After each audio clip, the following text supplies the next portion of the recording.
Lost Art of Fishing Stories, written by Andrew Cox. Get your copy today. Go to Amazon and search The Lost Art of Fishing Stories.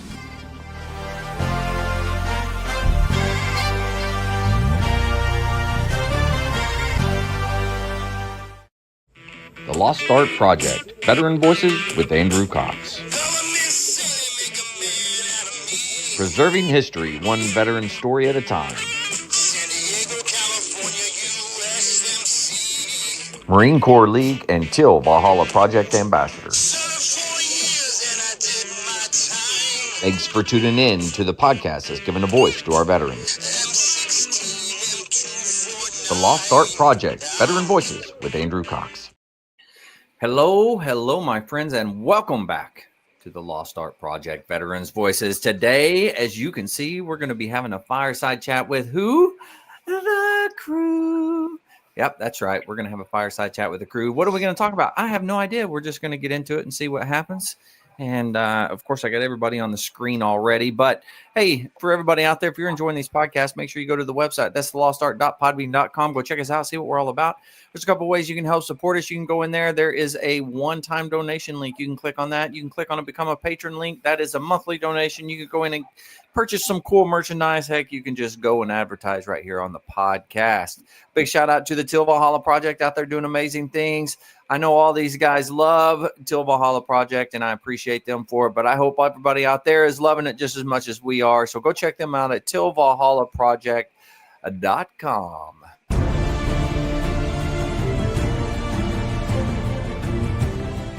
Are you a Marine veteran?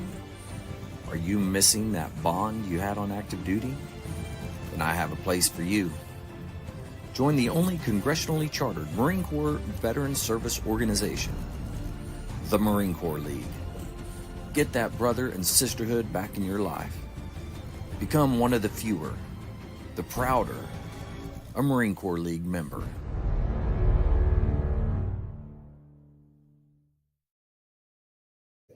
All right, here we are. I'm excited, man. We've got a myriad of different weather patterns happening out this time. So we're going to go over. We'll start with Jess today because Jess is up there. He's in the up north side, just freezing his little tushy off up there. So how's it going, Jess? Still here. Still here. Well, yeah. Hey, that's a start, you know. Well, it's a good season to do inside projects, but outside has a way of coming in and making it complicated. So. Yeah, it's good to come in and do indoor projects. I like that.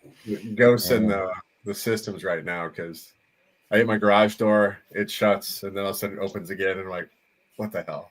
Go back outside. There's a chunk of ice underneath the sensor, so I screwed it out. I'm like, okay, let's close this because I don't want 3 degrees inside my house.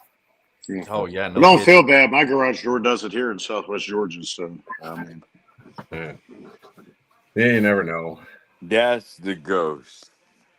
Yeah, it's the garage ghost coming into town now. So there's got a couple of coyotes in town too. So just make sure your stuff's closed. That adds to the dynamic of what's happening up there. Yeah, well, they're cold too.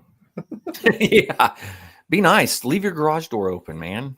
Just let them come in and you don't have heat them up with an AR. They don't have their winter coats out yet, so they're still trying to get those going. Yeah.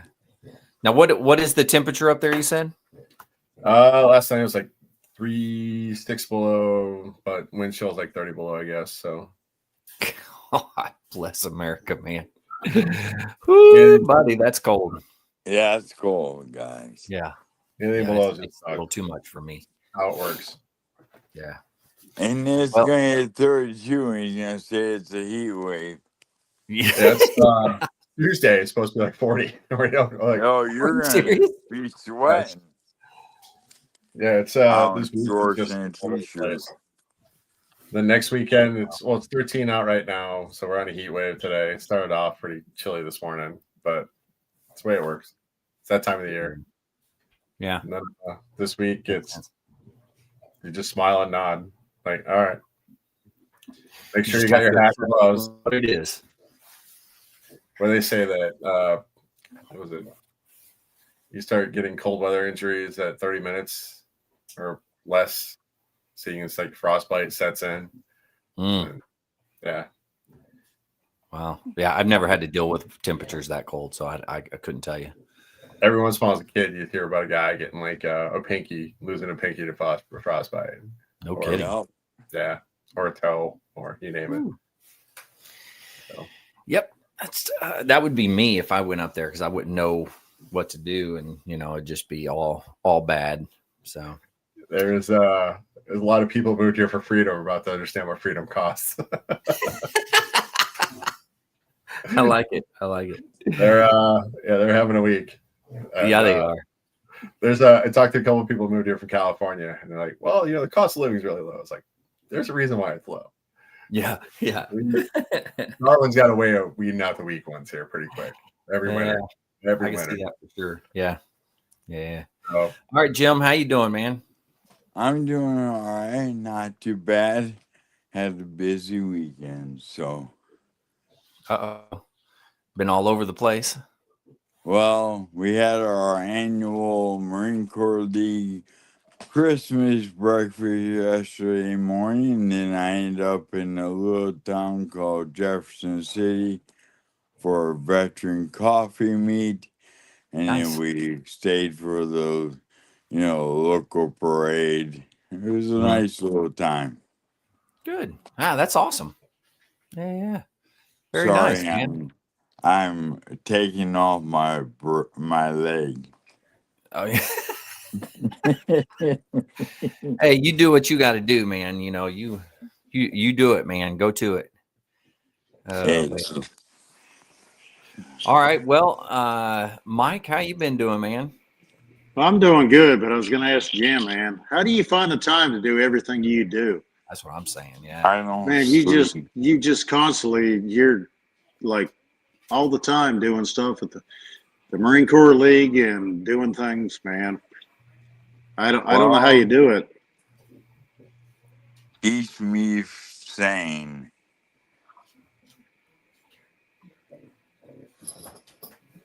Yeah. That's why I do it. Yeah. Well, you got to meet a lot of interesting people, man. Oh yeah. I mean, it's to be able to talk to people and the communities and stuff like that. Man, that's awesome. I mean, just like, I've never met any of those people in Jefferson City, except for one, I know her, but while we're there, we met an Air Force veteran that does laser painting and stuff on ceramic tiles. Mm-hmm. He had a picture of himself in boot camp, and then the tile was it was amazing. He said he can do that with any picture, old picture. And so he just moved there, and so he'll be joining us at the next one because he wants to get around more veterans. Then we met a Navy veteran who has a coffee shop. During COVID, he started roasting coffee, and it was, and they're gonna get those micro pins, bowling alley, and he wants to sponsor as many coffee meets with his coffee on him and bring us all out there for once he gets the lanes put in for a little fun. So, I mean, just like that, you meet two people, and because of, our military service, it's like instant friendship. It's amazing. Yeah. Yeah, That's and that's a big thing about it, man. The veteran community, just meeting somebody, and it's just like you've known each other your whole life, and you just met. Yeah. Very cool. Well, Mike, you said you're doing okay. What else happened? Yeah, I'm doing all right. Just another week. I can't complain about anything. All right. Other than I mean, everybody, you guys weren't all on for the Christmas tree fiasco for 2025, but in the meantime, after we got the tree finally settled up and stood up straight and walked out yesterday, and I looked at the tree, and we've got a Mickey Mouse tree topper on top. It's 30 years old. My wife got it up. That was our after we got married, we got it. Mm-hmm. And he sits there and does this. He's dressed in a little Santa suit, and his head goes.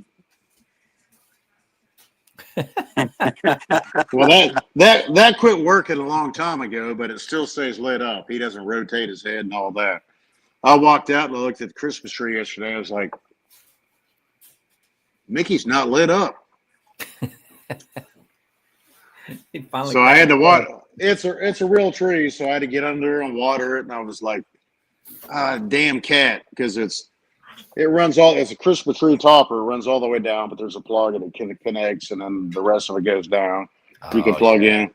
I was like, damn cat, disconnected it. So last night I got the ladder out, pulled it all out, and then I hooked it back up, dropped it back down through the tree, and plugged it in.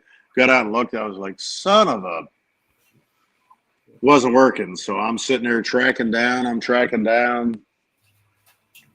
to figure everything out. And I found a nick in the wire, and I was like, damn cat, shoot the freaking cord.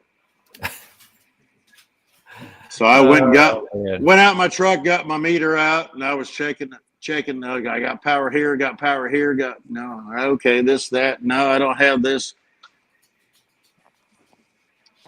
Cut it, spliced it, wire nutted it, duct taped the crap out of it, electrical tape the crap out of it, plugged it back in, and I was like, whole damn tree doesn't light up. It's like, what the hell? So what I came to find out, it wasn't the damn wire, it was a damn power strip that was plugged into was bad. Oh, that's a pain in the butt. 'Cause you probably went through all the lights before you figured that out. Well, yeah, I spent an hour and a half sitting there diagnosing and doing everything electrical that I know to do, and come to find out, I was like, you son of a. Really? It was just a damn power strip was bad? I was like, yeah. Anyways, that just adds to it. That just adds to the festivities. So, yeah, man, it is what it is. Other than that, it's been a good week. I can't complain. Don't have the weather that Jess has. We're getting ready to get some cold weather, but trying to get some Christmas lights up outside, and I'm late. All kinds of late. All the neighbors are like, are you not putting up Christmas lights this year? I would say no. I was like, even my wife, she got home yesterday, or what's today? Sunday? Yeah, Saturday. Yeah. She goes, the neighbors up the street, they have this and that. I was like, yes, I know. It's like, so let me get the ladder out. Let me shimmy up there. Let me do this. Yeah, it's just. I normally go all out for the outside, and Kelly does the inside. But I don't know what it is. It's just laziness or just lack of wanting to do it. But yeah, when it's all done, I stand out there. I'm like, man, look at that.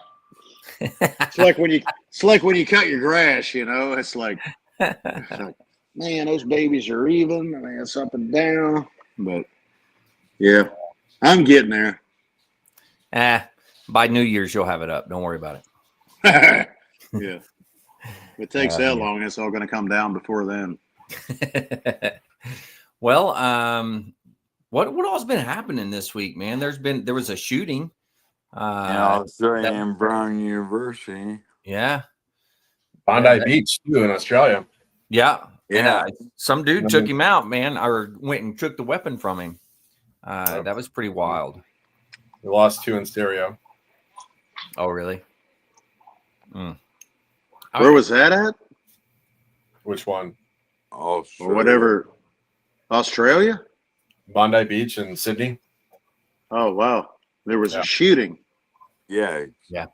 He had a shotgun, it looked like. I hadn't seen it. The land of no guns? There's still gun. Don't mean the bad guys don't got them. That's right. It You know, here's the one thing gun laws will never do: keep the bad guys from getting them. Yeah, that's true. But what do you do, right? Like, I mean, we've been dealing with these types of shootings for a while.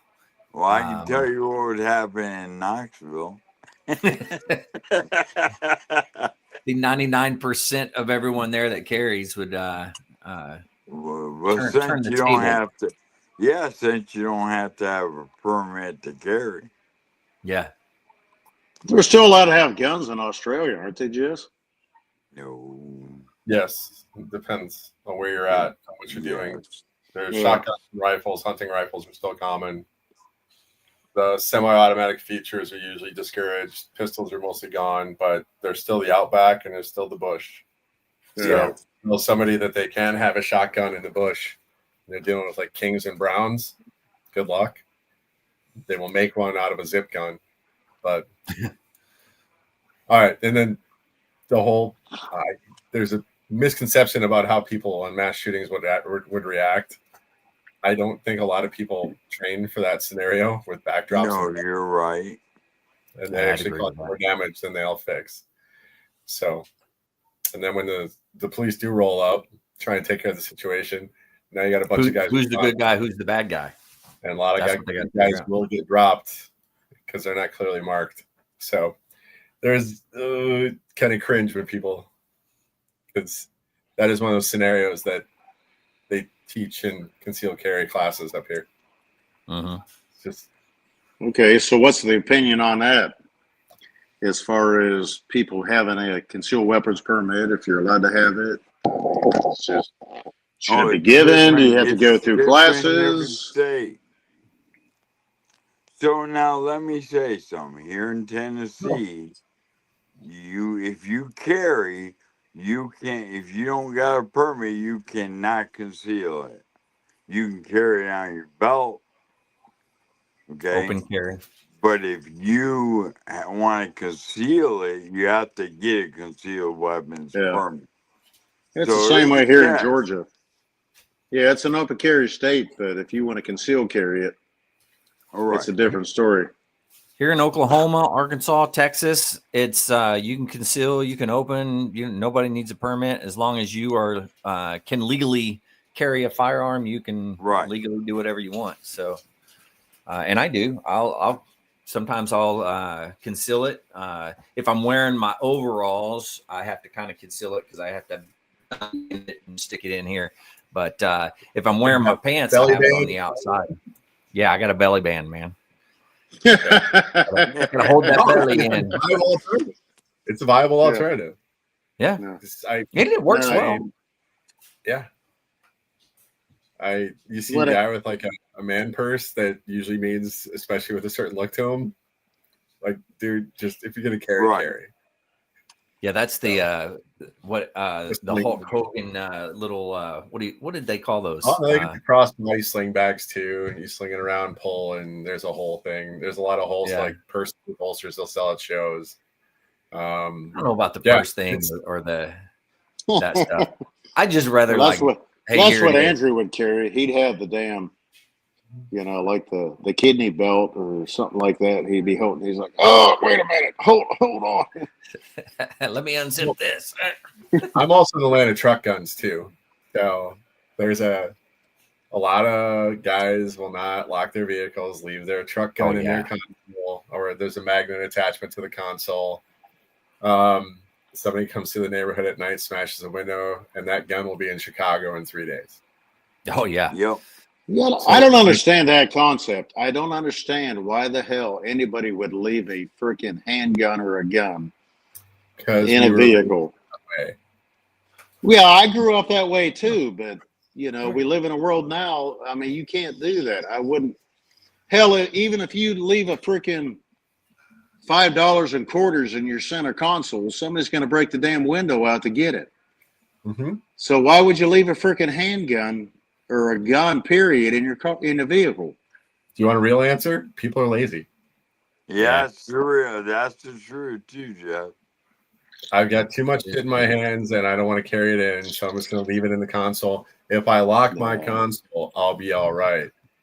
Yeah. But I worked at a gun shop for a few months, and I can't tell you how many times guys come and like, I got my truck gun stolen. I need to buy a new one. I'm like, Jesus Christ. Have you filed your ATF complaint? Yeah, that's what I'm saying.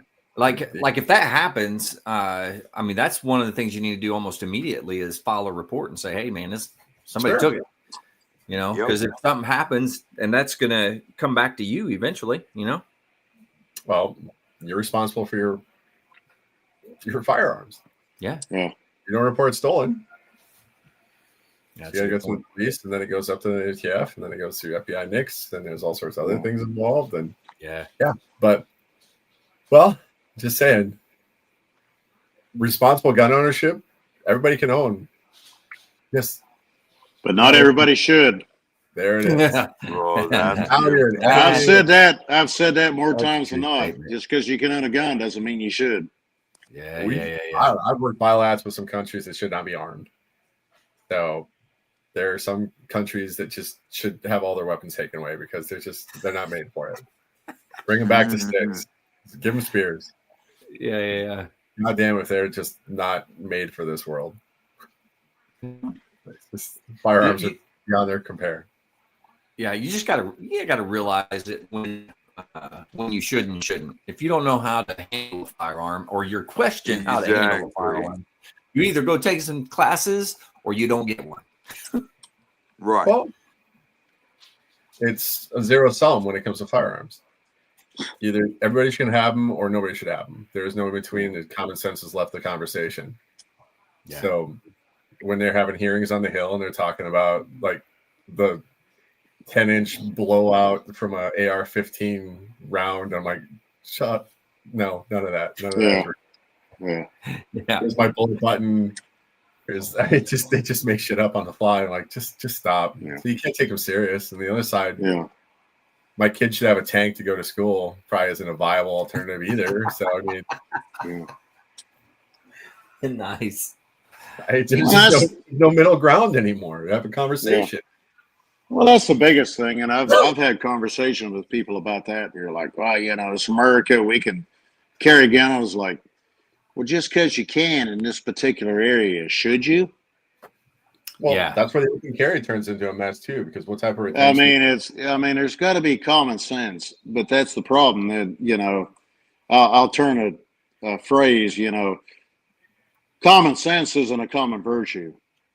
Yeah. And you got to stop and think about it. There's, I have a concealed carry permit here in the state of Georgia. Do I carry a gun? Yes. Do I carry it everywhere? No.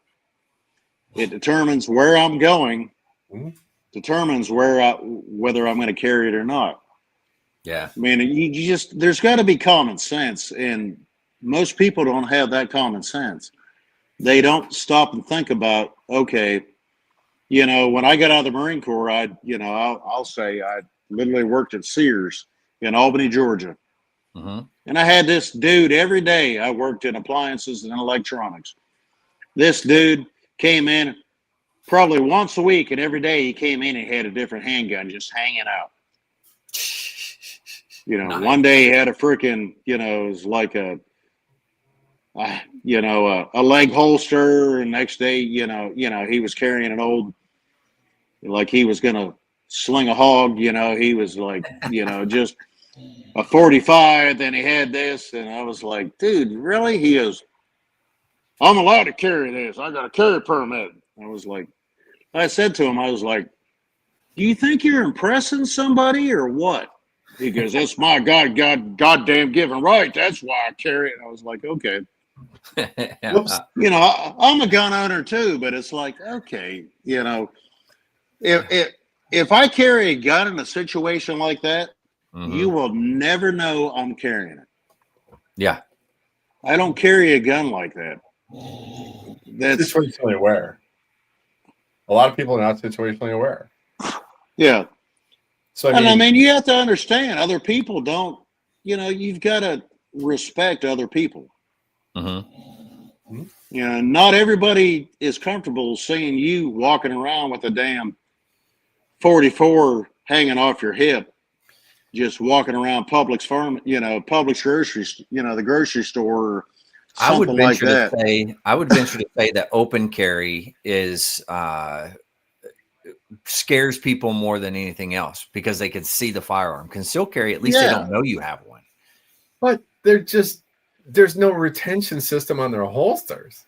Oh yeah. Well, yeah, you're No. absolutely right. You're They're absolutely dumber than right. Dumb. They're just asking to get jacked. Yes, I they hate to are. say it, but when they're walking around with zero retention system on a Kydex holster, cool story. It takes 5 seconds to just completely turn this around, and less than a couple seconds. You walk out, pull it, and next thing you know, you're the guy with a gun. So homeboy that thought he was going to be like big badass, rolling around with the Colt Python for reasons because Dirty Harry said cool. I don't know what to tell you, man. You know, that was funny. We were in Hobby Lobby one time, and we're walking through, and I started laughing, and my kids go, "Why you laughing?" I said, "'Cause that idiot thinks he's a badass with that gun on his hip, but I'll pull it out of his hip before he gets to it." Yeah. They're not situationally aware though either, and that's what the situational awareness is like lost on a lot of folks. Yo, yeah, because they're not trained. That's obvious. Yeah. Well, I mean, do you remember my wife and I went to Phoenix one time and we crossed the border and we walked into like 7-Eleven, picked one out there, and I knew I was in Arizona because the guy walked in with like just a hand cannon strapped to his hip, and I'm like, oh my God, I guess we're in Arizona. But it was just the weirdest hand cannon. You talk about a state line making a big difference. There it was. But I love it. Seeing the guy walking around town with an AR, like, what are you doing, bro? You know, there's those guys that go out just to, I guess, rile up everybody. And that stuff, that drives me crazy because it's like, why do that? You know, you're just ticking people off just to get mad and whatever. I don't get it. Yeah, we had a guy here in Lee County, Georgia, would sit there. It's off of, you can sit there and Google it, whatever, off the 32. And he would sit there and walk up and down the damn road with an AR strapped on him. He would just sit there and walk. And people kept complaining about it. And he's like, I'm allowed to have it, you know. And the sheriffs went there and they're like, you can't. You know, you have to understand that people don't want to see that shit. Yeah. It's also, you know, just because you can doesn't mean you should, you know, and that's the biggest thing that I don't understand, that just because you can doesn't mean you should. Well, and then if you ask the question, then why do you hate America? I mean, there's no in between. Common sense is takes it at the picture. So it's what you were saying earlier. It's one side extreme and the other side extreme. There's no middle ground. You can't have a conversation. Then there's the guys who just wish a motherfucker would. Those guys are a special type of fun. Well, after we had the one in the Twin Cities, the shooting, like 3, 4, 5, I lost track of it because there's so many. I had to pick something up at the mall in town, so I walk in and you see guys just patrolling. I was like, just concealed carry, just tack pants. They got the boots on. And like, what are you guys doing? Stop it. Just wishing somebody would. Like, I don't know. My old man taught for a long time, and he was retired law, the Fed, and it was just the weirdest thing because he'd be walking. I was like, he's got one, she's got one. You can just pick them out.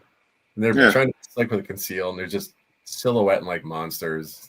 Appendix carry, they're too big to carry appendix, and just like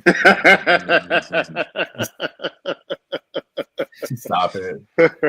They got like the skinny jeans on and like trying to dude, that 8-inch python you're trying to pack down, that ain't you, bro. That's good. That's good. It's like it's psychos, man. Like, what are you guys doing?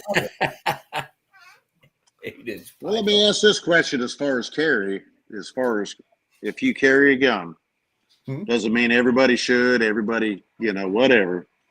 But, you know, as far as safety, not safety. You carry a Something Glock, else? you don't have a safety. Right. You got trigger safety, which is actually better than manual safeties. What's that? I have it. Trigger safeties are just as good as manual safeties if they have some type of retention on the holster and it's covered up.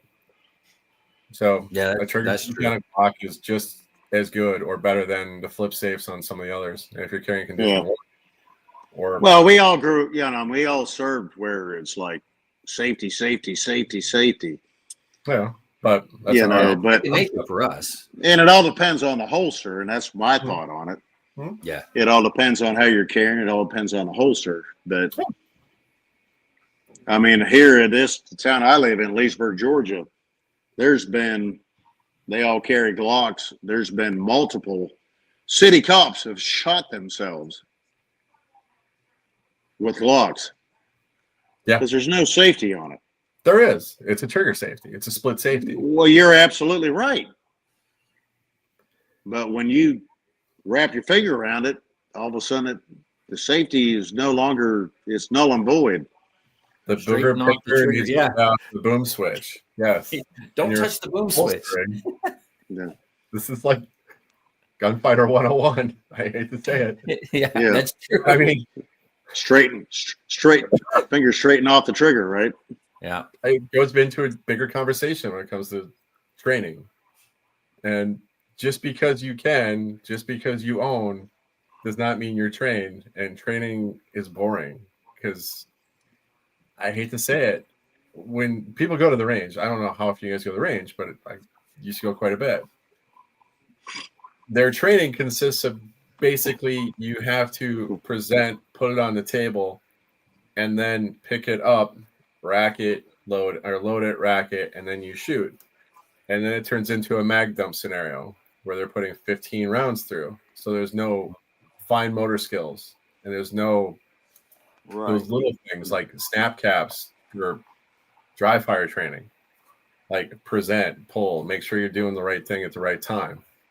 So the training aids and the training staff, because it costs money to do this, it's not there. Going to the ranges should not be considered training because it's not.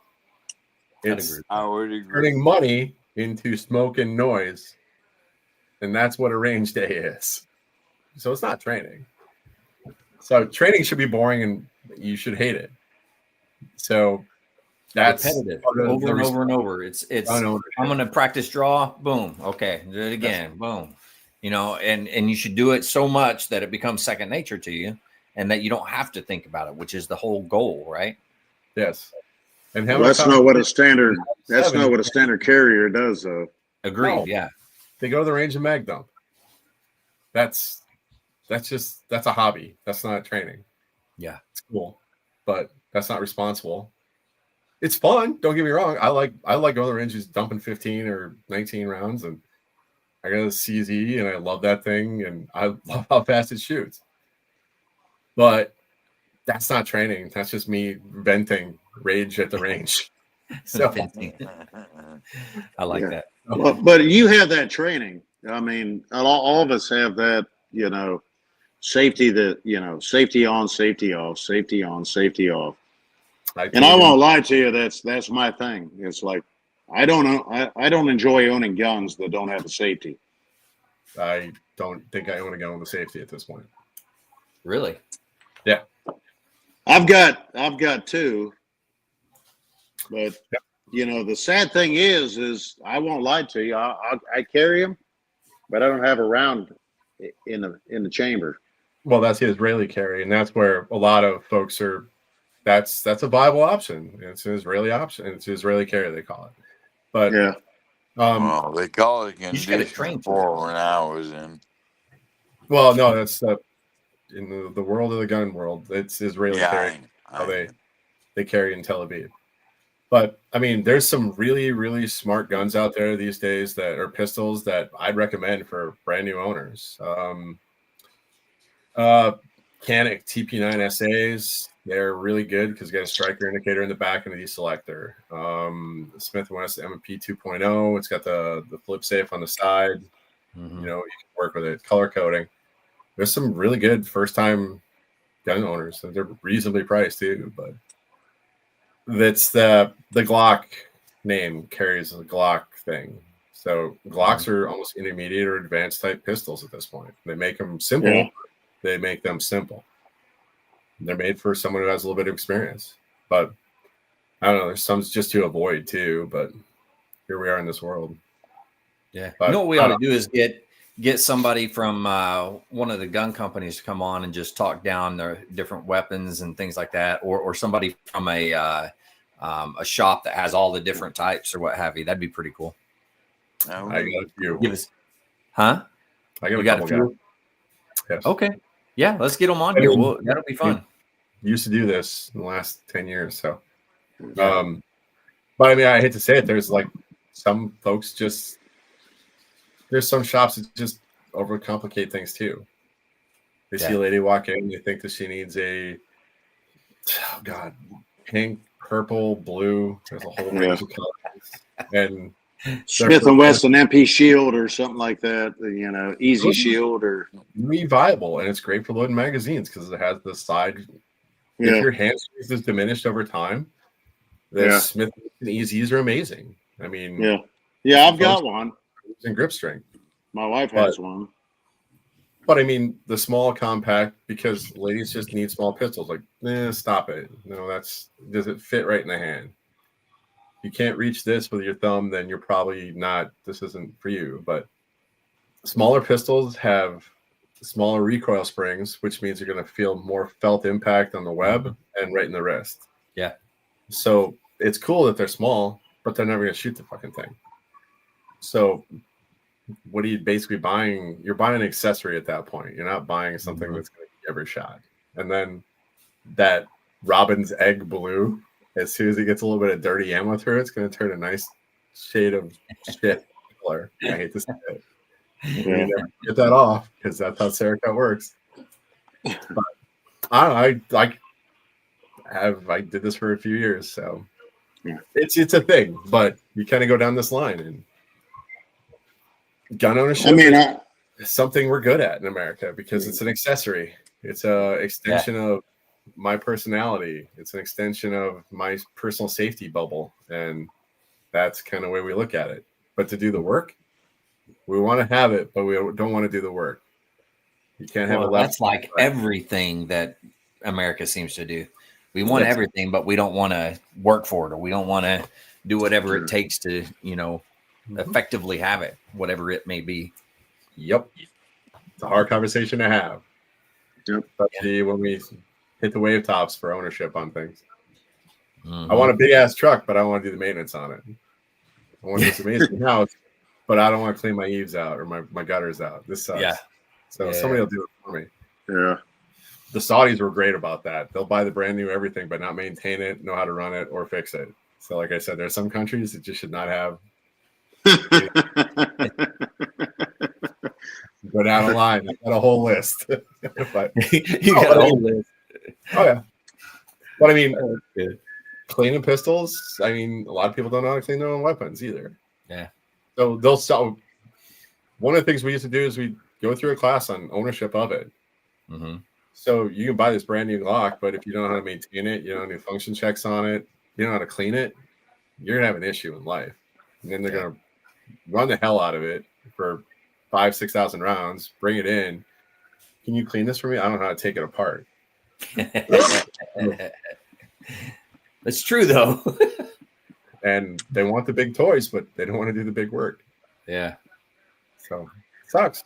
Yeah. This is America in a nutshell when it comes to gun ownership, but we've devolved on that one. But I can go talk about this for an hour or two, no problem. Oh man. Gun safety. That means you can't read the damn manual at that point. So even the manuals aren't great. I'm a YouTuber. This isn't working again. I gotta take this out to get that out. Like, all right, cool. Yeah. But there's some that just suck. But that, like I said, Canic, if you're not familiar with them, I highly recommend Canics for first-time gun owners. It was the simplest takedown I've ever had, simplest cleaning. Components are super clean. Striker indicator on the back, so you got a little nice little like, oh yep, striker's back. But I like a hammer, so I'm a CZ guy. But yeah, it's Yeah, they call me. I mean, there's a lot of names I get called. So whatever.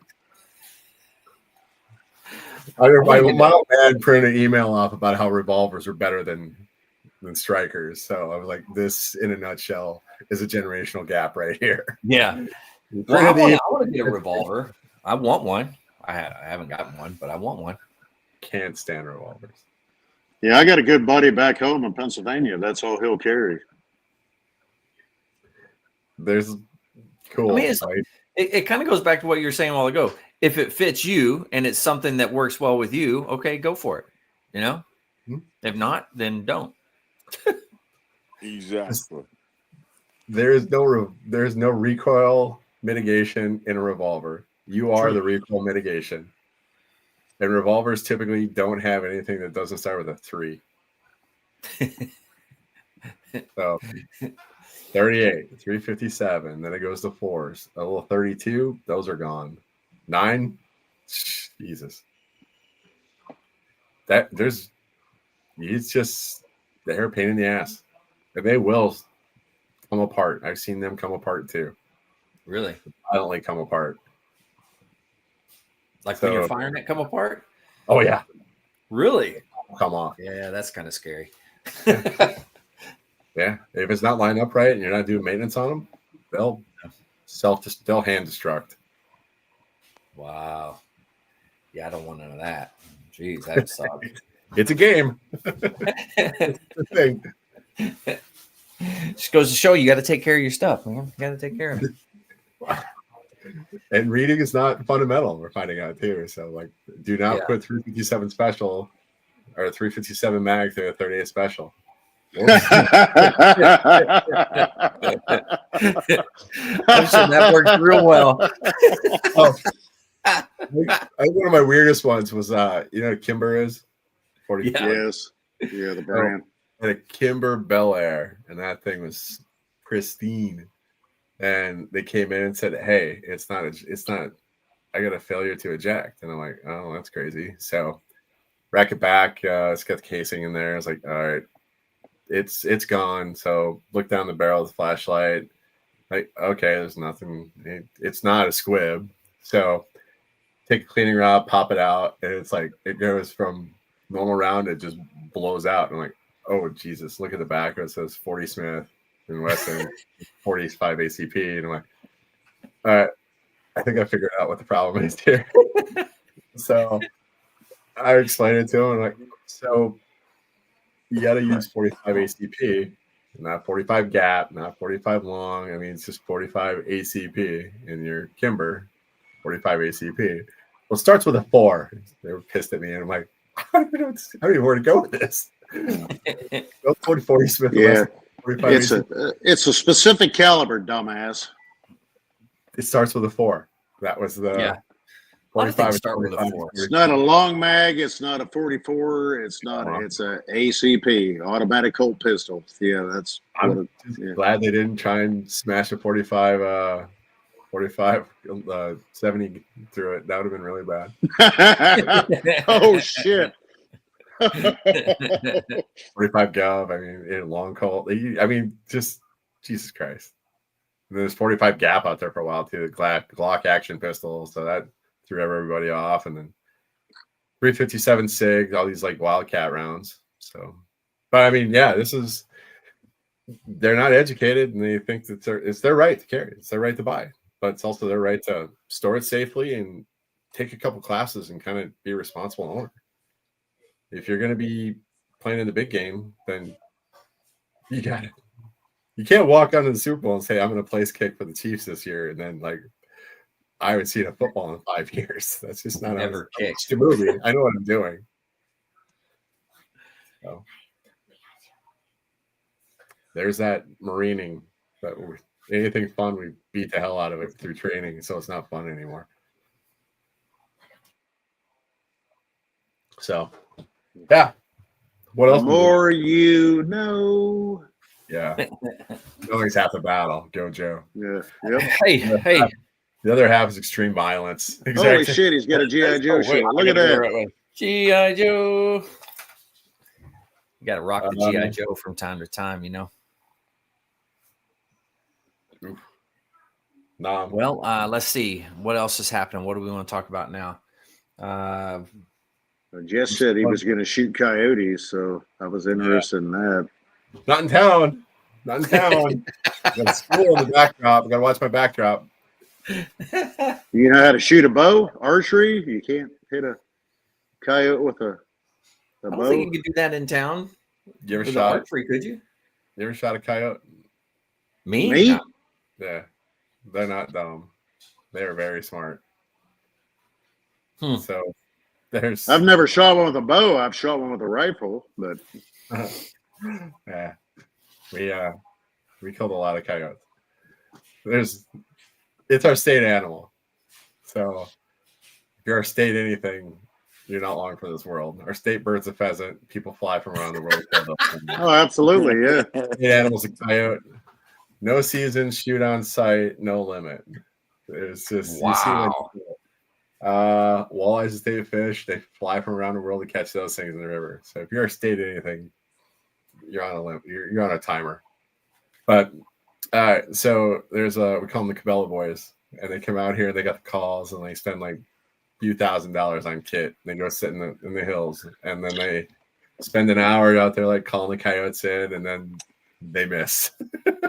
And my uncle has a saying. He says, every time you miss on a coyote call, you just sent that coyote to college. They'll never fall for it again. Yeah, So that's true. Yeah. but my grandpa was a cheating old bastard because he came up in the dirty 30s and the 40s, and coyotes were very bad out here, and they still are. But Yeah. so at the end of bird season, he'd take a mason jar and put all the guts from the geese and the ducks and pheasant and grouse and prairie chicken, you name it, in these mason jars and put them in the machine shed, and he just let them rot, just let them cook. And then in the spring, before they lose their pelts, because pelts used to be like $35-$40 a piece, they take For a those coyote? jars. Huh? For a coyote? Oh yeah, Really? trap big up here and elsewhere. Fox, mink, raccoon, skunk, believe it or not. It's trapping is big up here. Anyway, you take that mason jar, bury it in the prairie, upwind, so usually northwest of the shooting position. Take a screwdriver, pop some holes in it, and then go sit and wait. And they would come in and they try and dig this thing out, and their just brains get overridden by the smell because they want to get in there because they want that. And you can knock 5-6 down without even them noticing. So it's baiting, but they're nuisance animals. Huh. We've seen coyotes do some crazy stuff. Winters like right now, calving like March, they'll back a heifer back and actually have her into the back of a corral, and she'll crush her calf. And once it's dead, she'll wander away.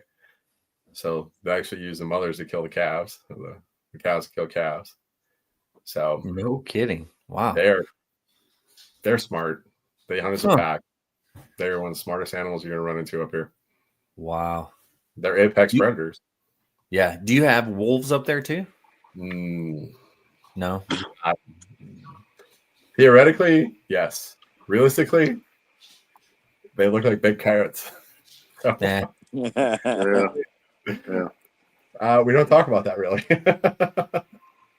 Touche. That's the wolves are still here. So yeah, technically we have wolves, but over where you guys are at, you guys actually get the crossovers. You get the coy wolves. So there's the eastern reds are interbreeding with coyotes. Oh, so really? The smaller size of the wolf and the pack mentality of the coyotes, and they're starting to go through more and more cities on the East Coast, coming down from Canada. No kidding. Wow.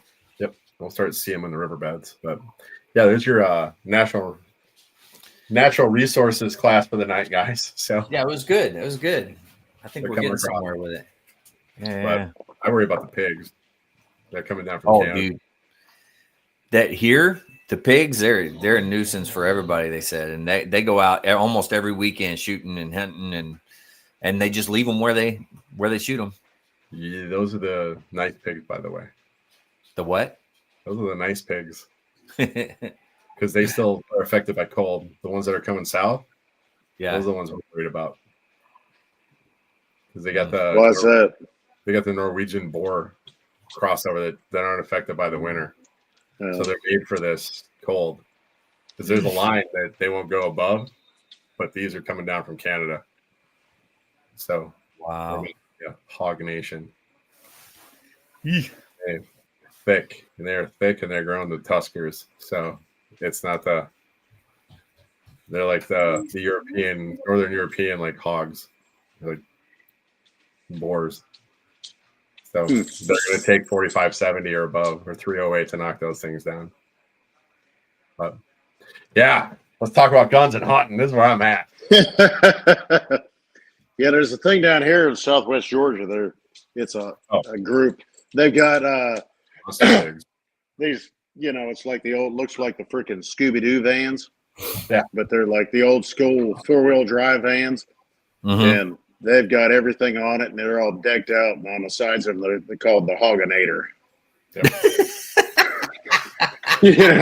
They're out there, the Hogginator.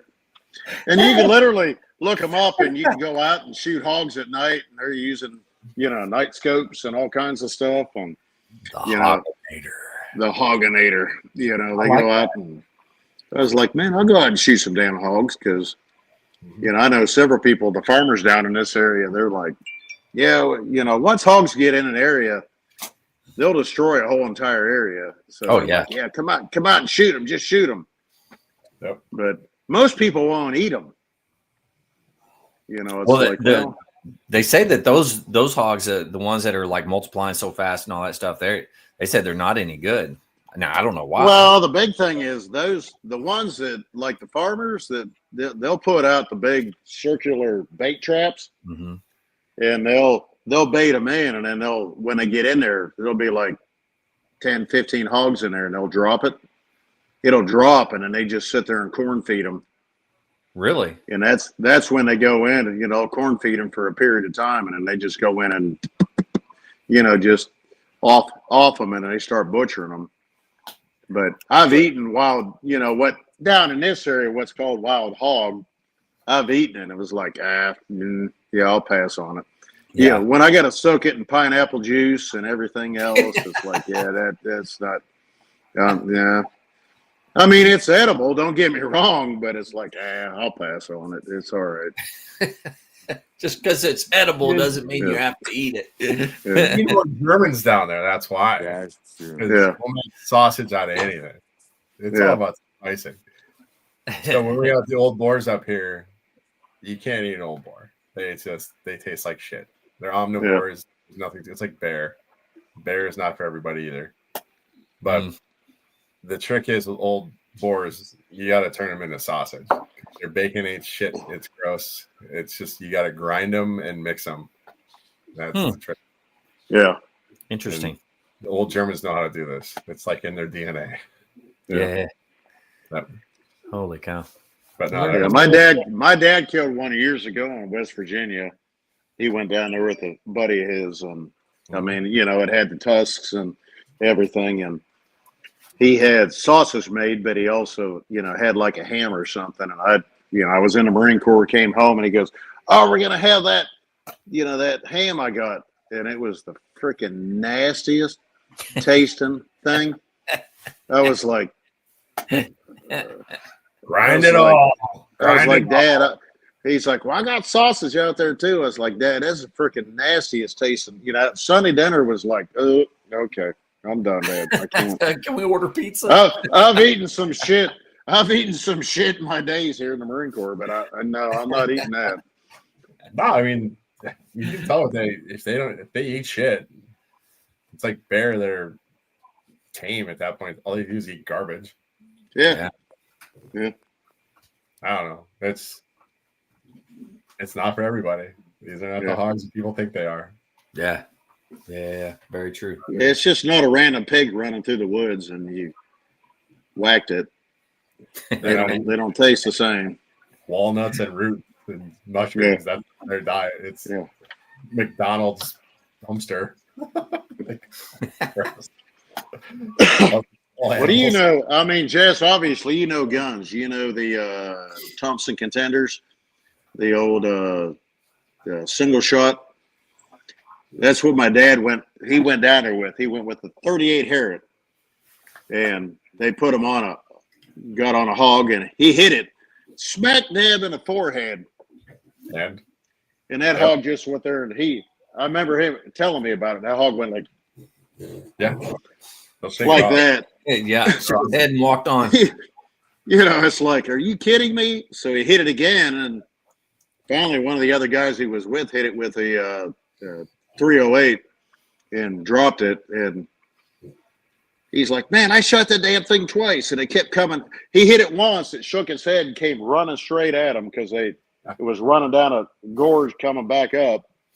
And he hit it a second time, and that damn thing just kept coming.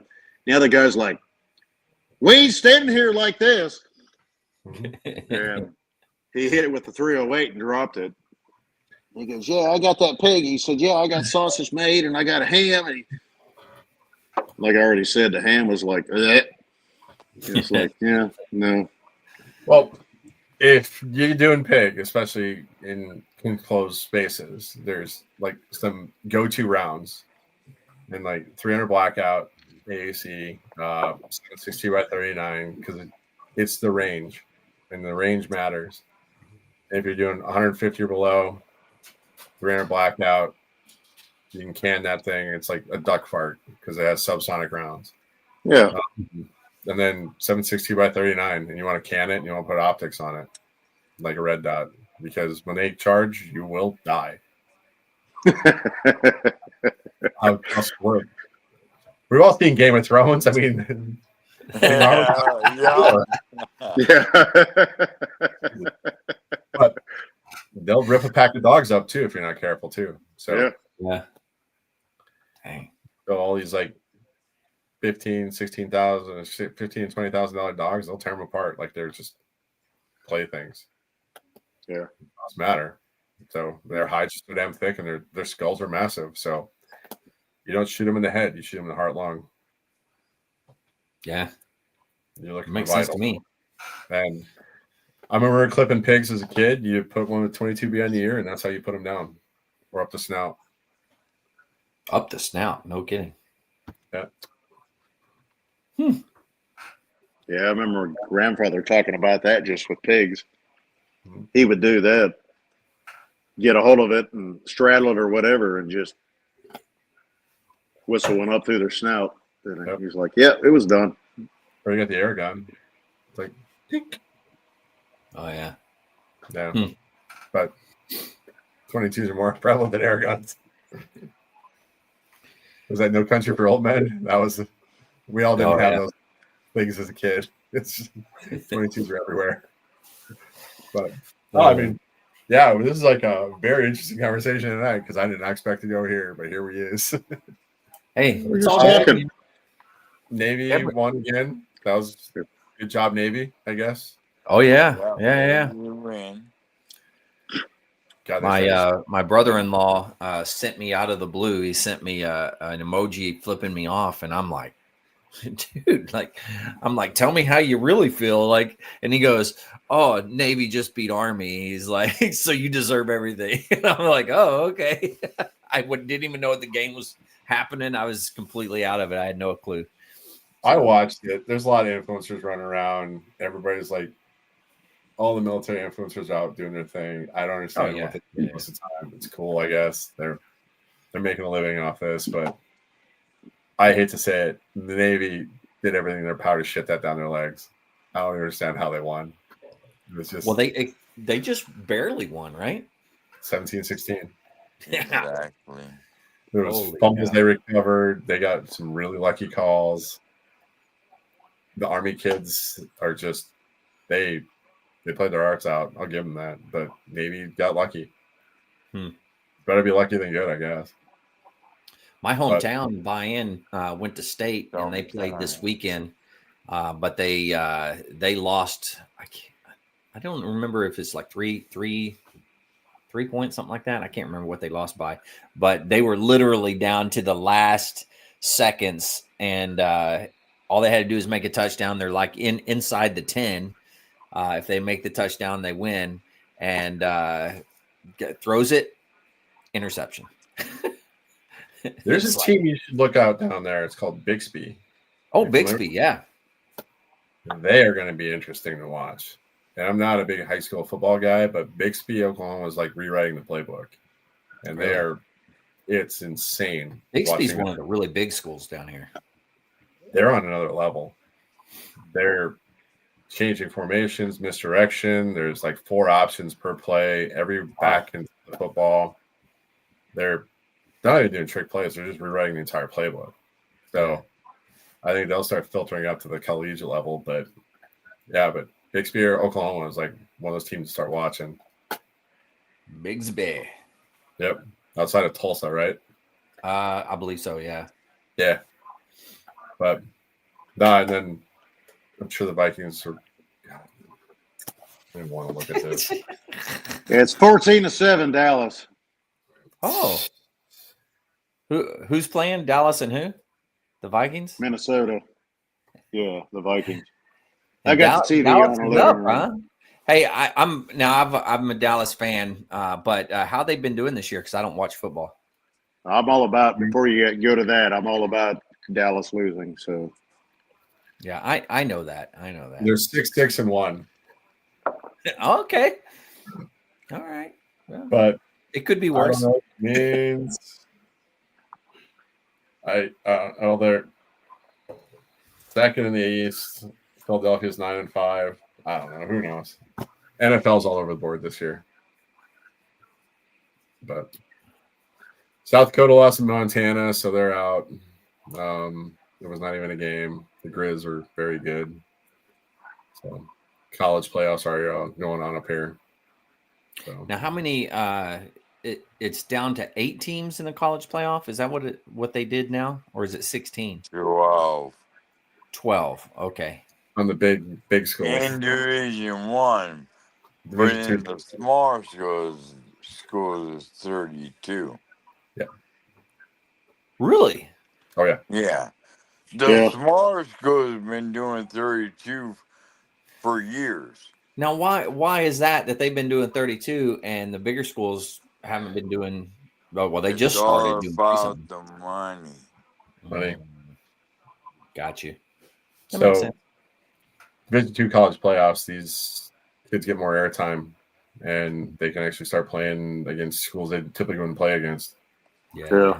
So for us, I mean, it's fun watching our guys go in December, and then you got the Sugar Bowl, the Orange Bowl, Yeah. Tostitos, I don't know, there's so many bowl games out there now. I know. That's what I was going to say. There's bowl games everywhere. There's a bowl game for everything now. So And there's a lot of schools now that are declining bowl games. yeah, why? If That doesn't I'm, make if any I'm not sense to me either. mistaken. Why Notre would you gotta- Dame. why would one decline to go to a bowl game? Well, you got to stop and think about Notre Dame, what it costs the school itself to go. But they make Notre money. Dame They make can all kinds of afford money. it. Yeah, but Jess probably has a better understanding of it than I do. What's I the don't deal? know. Well, Notre Dame turned it down because they're pissed they ain't going into the playoffs. But the team that made it was the Miami Hurricanes, who they lost to. So you shouldn't have made the playoffs. Uh-oh. Come on, Jess. Come on. Fighting Irish. Come It's on, money. fight up. All money. Yeah. It's Money. all, It's all money. about the money. Yeah, absolutely. Well, I mean, you start looking at the Notre Dame piece. If they were above 12, they're going to be incorporated into the college playoffs. That was in writing. Then they reneged on that, and then Notre Dame has a deal with Peacock and NBC they've had since the early 90s.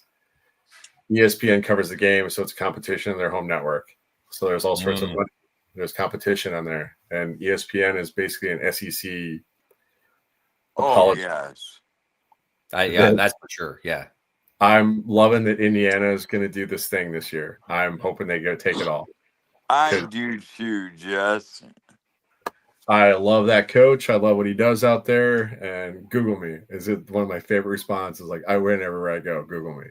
So Yep.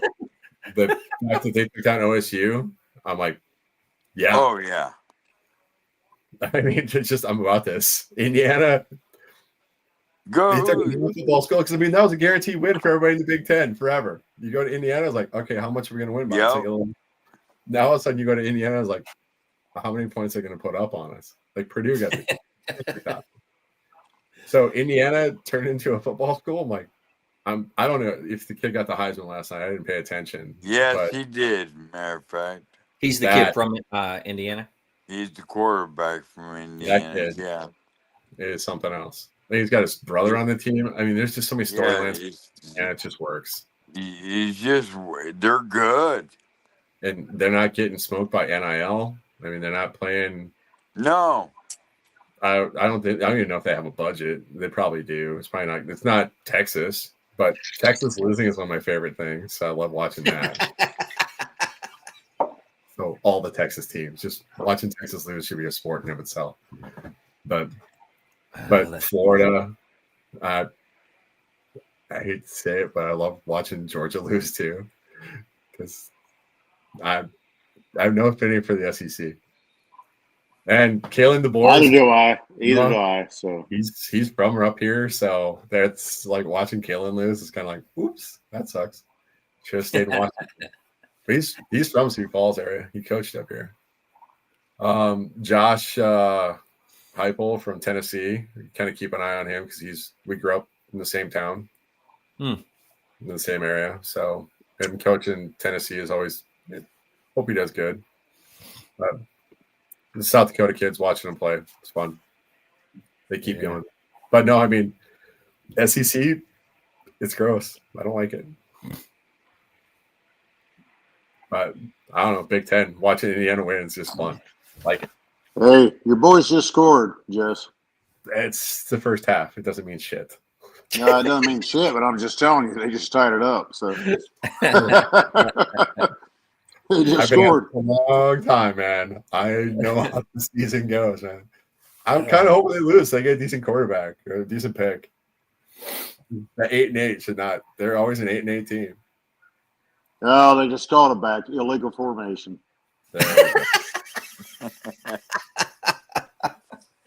Nice.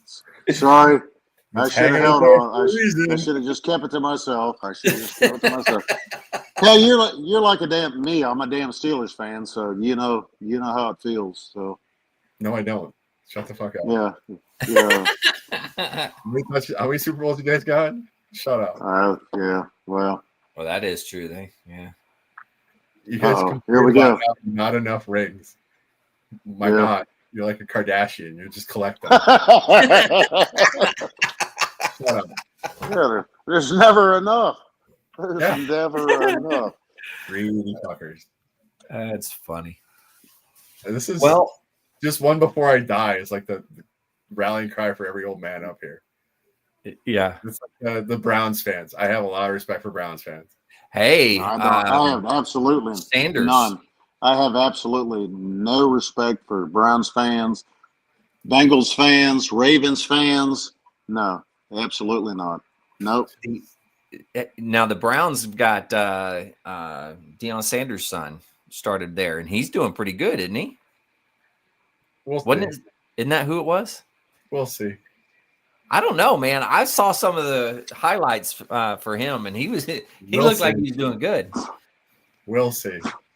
Yeah, well, I'll agree with Jess on that one. We'll see. Well, I've been watching this game for a long time, and we'll see. I had high hopes. I was hoping he would do really well. But I mean, you're one of few. The team will let you down. That's it's like the old guys. The running joke is like, I want the Browns, the Vikings to be the pallbearers at my funeral so they can let me down one more time. I mean, it's just an old joke. It's been told so many times. Well, and the media asked his own dad, Deion Sanders, they're like, what do you think about, what's his name? Shador, yeah. And the Browns. He goes, I don't give a goddamn about the Browns. All I'm worried about is Colorado, whatever. And I was like, holy shit, Oh. you don't give a shit. I was like, okay. He He's was head at the coach of game. Buffalo. That's his thing. He's the Yeah. coach. He should care about the Buffaloes. He's like, I don't Yeah, give a they- goddamn about the Browns. He does. He has not done well in Colorado. Like, How Well, are he you did. well in Colorado? That's the other thing because the conferences are so different up there. He came up in the South. So he came up in Florida State in the Bowden system. When you're talking ACC, you had money and you played this thing called Sunshine. And then in Colorado, you have to play in this thing called the Snow. And that they play out in the East Coast. You're not playing that up here. yeah, He brought all of his backs, his receivers, his defensive backs, and he's great at that. Yeah, they hauled half the team up. You cannot play up here without a line. Yeah. Unless you got some pigs up front, the old Redskin hogs, and you have to have very big boys in line up here. Because when you're playing Nebraska, whose gym is the size of my neighborhood, they push weight. And then you also have you got some big boy schools out here. yeah, That you can play fast on the first couple months of the season. But then this thing called November and December happened. And in Colorado, the shit called snow. yeah. It evens it out. You ever Man. want to watch an amazing school play on a high level is watch Wyoming. And they're playing at 6,000 feet and watching teams come in there and just get gassed at 6,000 feet because they're playing. I mean, Denver's a mile high. Cool. Go to Cheyenne or Sheridan or go up to those University of Wyoming and you start seeing real football. And Allen coming out of there, that's even not even fair. Him going to Buffalo at sea level, woohoo! I can bring it down here. Nobody else. He's like Superman when he came down. Exactly. The red sun, man. It's I get the yellow sun. That's one thing my son, he's a damn sports buff. I mean, I watch it, but I don't I'm not going to sit there and dedicate my day to it. But that's one thing he and I have talked about. He said, there's an absolute difference between SEC when you go up north, you go to the Midwest, you go to the South, and you go to the South North. He said all the football is different. Oregon dominated for years. Yeah, they played West Coast. Yeah, and they were fast playing, Mhm. but when they all of a sudden started playing other teams, they couldn't compete. They couldn't. Well, they could compete, but what I'm saying is the style of football was completely different. Yeah. And that's exactly what you're saying, Jess, is, it's, you put some of these boys up there, the style of your line to this line to that is completely different than, and, the climate, and it sounds funny, but climate has a lot to do with it. That's Miami. Region. Playing in Kansas City. That's hilarious Yeah. every year. Yeah. Right. The region, good. I'm just going to let you say in case you didn't see it, your boys just did score legitimately. So it's tied up now. So no, they quarterback just ran it in. So he's on a timer. Sorry. I didn't mean to. I'm not sold on the kid. So he's a Michigan guy. So Michigan quarterbacks bother me. Yeah. But I mean, watching Miami go up to Buffalo, it's one of my favorite things every year around this time. It's yep, they're about watching them run around in white uniforms in snow. It's just I feel bad for them. But you start seeing the Big Ten get smoked because they go down and play in SEC teams and indoors, climate control, everything they're used to. It's not made for them. So these playoff systems, they get the shit kicked out of them. Playing outdoors in December and January it's a skill set. Yeah, takes a special person. Well, I think it was last year with Miami went to Kansas City and it was 5 below zero and they were playing in that and they're like, whoops. Everybody's from Miami just looking miserable. Yeah, I don't blame them. That's they're not made for that. Yeah, it's horrible. You go from deep south up that way and that cold? No way, man. So we're stationed out in 29 Palms, and my wife came back for Christmas here, and she's like, I need to buy a jacket, right? I was like, yeah, you're going to want a jacket. So she goes to Yucca Valley and picks up a jacket from JCPenney or wherever. And that was year, like, it was 98. So I was like, Desert Fox was kicking off, and I got held. It's like, hey, we need to stick around the regiment in case we got to deploy. I'm like, all right, cool. So did my thing, stayed back. She flew back on the tickets, and the jetway had a gap in between the jet and the so it was probably 5 or 6 degrees, and the wind was probably going like 35, 40 miles an hour, and she had layers on. She had a hoodie, she had the jacket, she had a t-shirt, and like this overshirt on that, and she was just like, I thought you said this jacket was gonna be great. It's like, there's not an answer here. You are going to feel it. You're not made for this yet. You need at least, like, the first summer in the desert. It just, life sucks. You got to acclimatize. It matters. Yeah, that's true. Well, fellas, you ready to wrap this one up? Where's my book? Let's Can I see. talk about any more hunting or ammo or guns or nothing? We good? Yeah, I think we're good. What do you guys say? I've got to upload this stuff tonight and go do a couple of things as well. As you can tell, I got to put my cat to bed, and 9mm, 40 or 45? Answer? Yes. Okay. For what? You're going to carry a gun. 9. 9. How old are you? Me? Yeah. I'm 52. 9. All day. Why? Answer? 45 has got too much. Its carrying capacity is not as many. 40 is too snappy. 40 Smith & Wesson. So you're going to have more a snap on that. You're going to have problem controlling groups. 9, you have capacity. And the ammo is being worked on continuously. 45 stalled out probably 30 years ago. 40, nobody's putting any research into it because they're going to 10 millimeter instead. So that's actually a question I was going to ask early in the conversation about 10, but I'll just leave it at that. 10 is designed for the bear guns. So they're putting a lot of those in the 1911 like frames. 9 millimeter. Well, I mean, 10 millimeter was designed earlier for the what? Like the FBI and stuff like that? They tried years ago? Yeah. Secret Service went into 357 SIG, and SIG, it was like the 45 gap. It was a kind of a very specific thing. It's like the 5.7. It was FN's little answer to everything with the P90s and shit like that.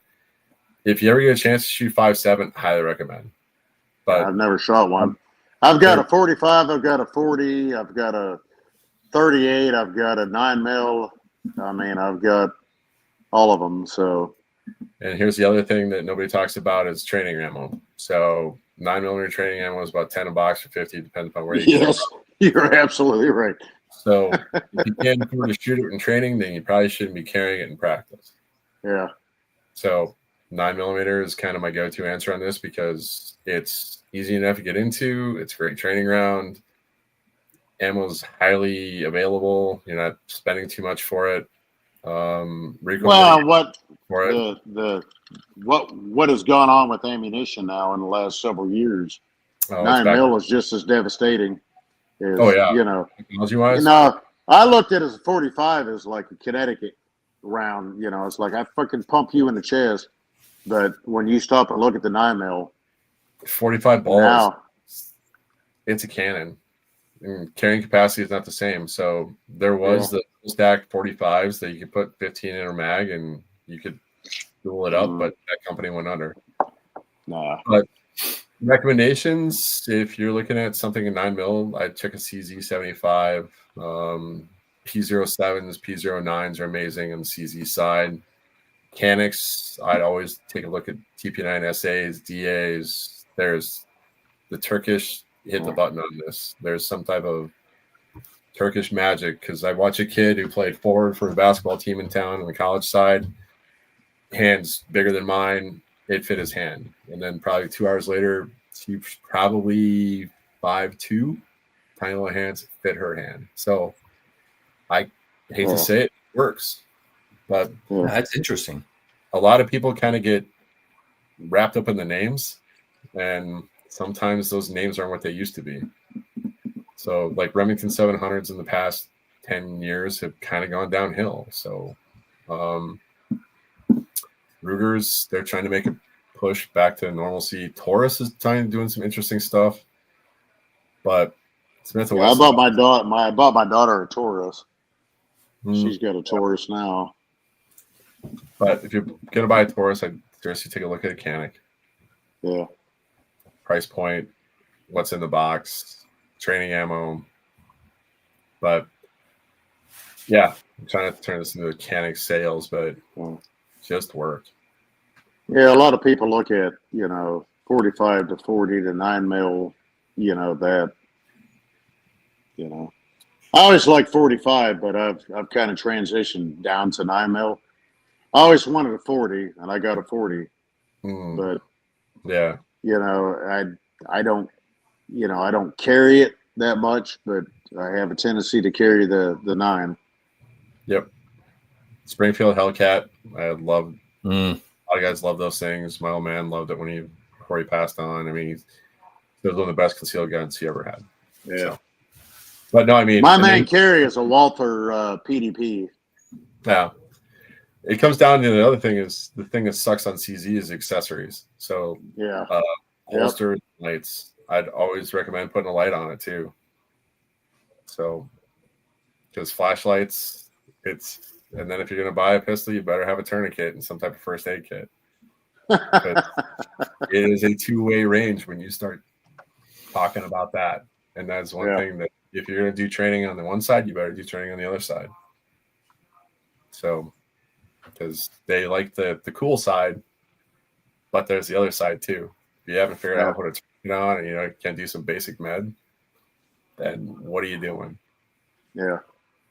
So that should be part of incorporating the training too. A lot of people skip over it because, well, it never happened to me. Like bullshit.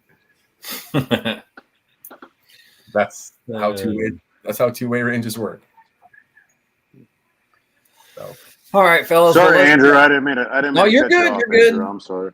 You're good. Don't worry about it. All right, let's jump into some words of wisdom, and we'll start wrapping her up.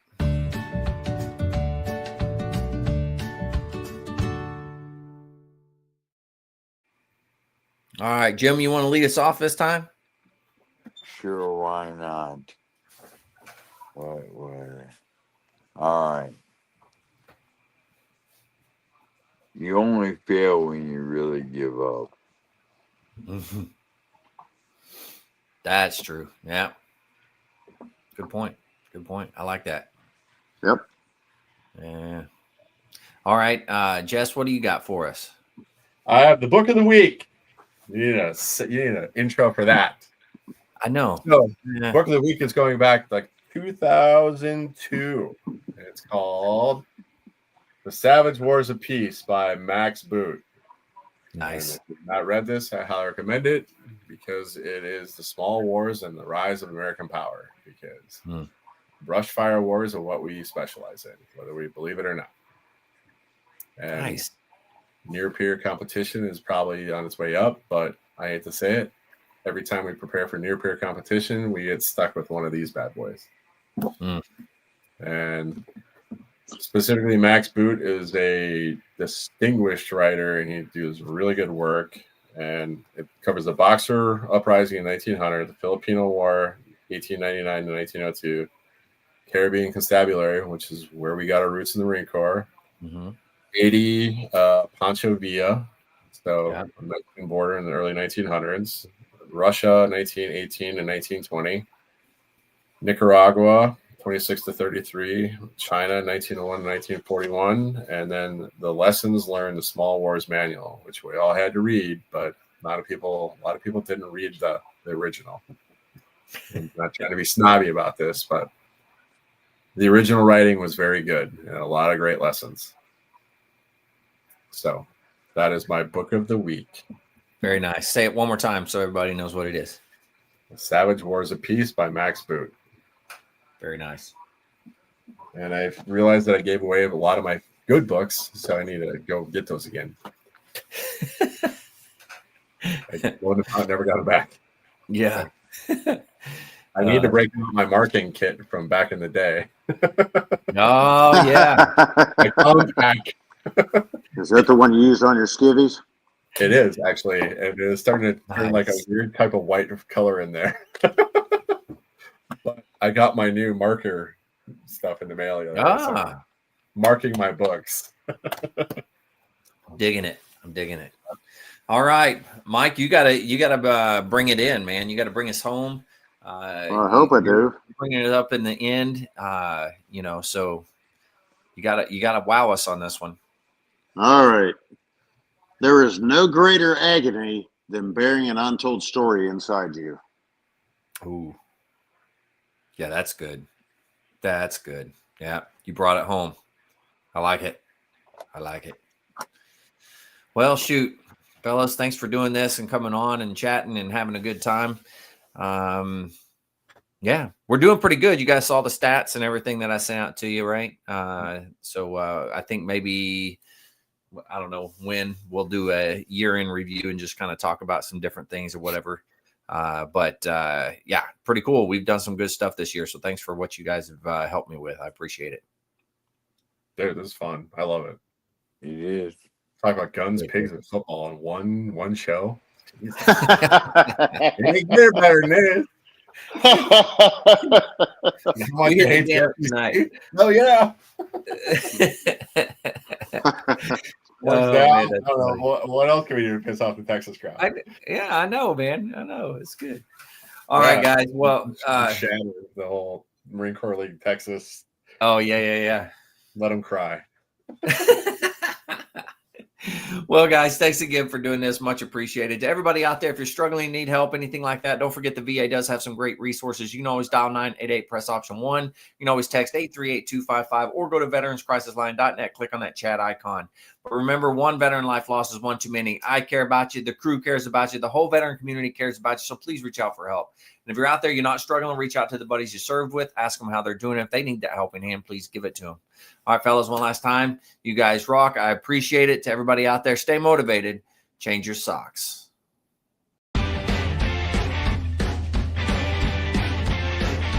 No more 22. On to the journey and finish the fight.